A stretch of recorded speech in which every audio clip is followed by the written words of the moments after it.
Iran से जारी तनाव के बीच पाकिस्तान ने बड़ा कदम उठाया है। पाकिस्तान सिविल एविएशन अथॉरिटी ने पाकिस्तानी एयरलाइंस को ईरानी एयर स्पेस का इस्तेमाल नहीं करने की सलाह दी है। पाकिस्तानी न्यूज़ वेबसाइट ARY ने सूत्रों के हवाले से बताया है कि पाकिस्तान सिविल एविएशन अथॉरिटी ने पाकिस्तान से एसोसिएटेड एयरलाइंस कंपनियों को ईरान के बजाय ओमान के एयर स्पेस इस्तेमाल करने की सलाह दी है। इसके अलावा पश्चिम की ओर से आने वाली जहाज़ों पर भी कड़ी निगरानी शुरू कर दी गई है। सूत्रों के मुताबिक फिलहाल कमर्शियल फ्लाइट के लिए ईरान के एयर स्पेस को बंद नहीं किया गया है और न ही पाकिस्तान आने वाली उड़ानों पर किसी तरह का कोई बैन लगाया गया है। मालूम हो कि 16 जनवरी की रात ईरान की ओर से पाकिस्तान पर मिसाइलों और ड्रोन से हमला किया गया। ये हमला बलूचिस्तान के एक इलाके में हुआ। ईरान ने कहा कि उसने आतंकी ठिकानों पर हमला किया, इसलिए किया क्योंकि ये आतंकी उनके देश ईरान में आतंक मचा रहे थे, उनके लोगों की जान ले रहे थे। लेकिन पाकिस्तान खुद पर हुए इन हमलों से बौखला उठा। पाकिस्तान ने कहा कि इन हमलों में 2 बच्चों की मौत हुई और 3 बच्चियां घायल हो गई। पाकिस्तान ने भी ईरान पर हमला करने का फैसला कर लिया। 18 जनवरी को ईरान के कई इलाकों पर बम बरसा दिए गए। काउंटर अटैक के बाद इन दोनों देशों के बीच तनाव चरम पर है।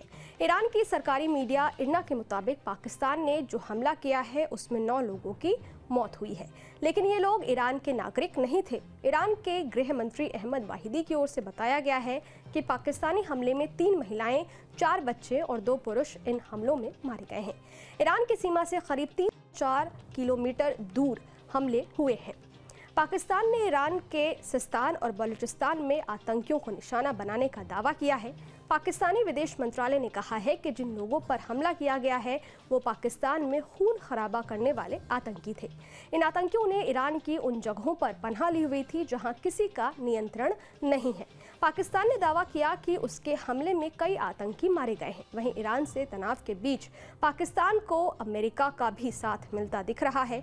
अमेरिकी राष्ट्रपति जो बाइडेन ने बयान जारी कर ईरान की एयर स्ट्राइक की आलोचना की है और कहा है कि दोनों देशों के बीच टकराव इस बात का सबूत है कि ईरान को मिडिल ईस्ट के इलाके में पसंद नहीं किया जाता है, चाहे वो जहां भी जाए।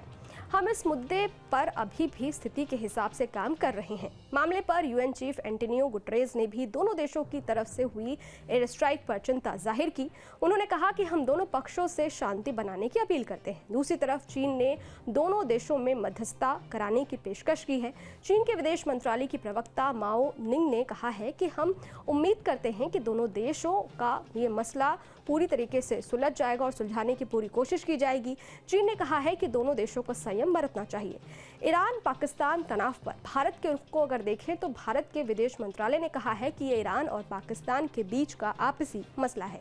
जहां तक हमारे स्टैंड की बात है, हम आतंकवाद को लेकर 0 टॉलरेंस की नीति रखते हैं। हमारा मानना है कि कोई देश अपनी आत्मरक्षा के लिए ऐसे कदम उठा सकता है। खैर, दोनों देशों की लड़ाई कहां तक जाएगी इसे तो आने वाला वक्त ही बताएगा। आपको क्या लगता है कमेंट बॉक्स में जरूर बताइएगा। देखते रहिए न्यूज़ नेशन डिजिटल। शुक्रिया।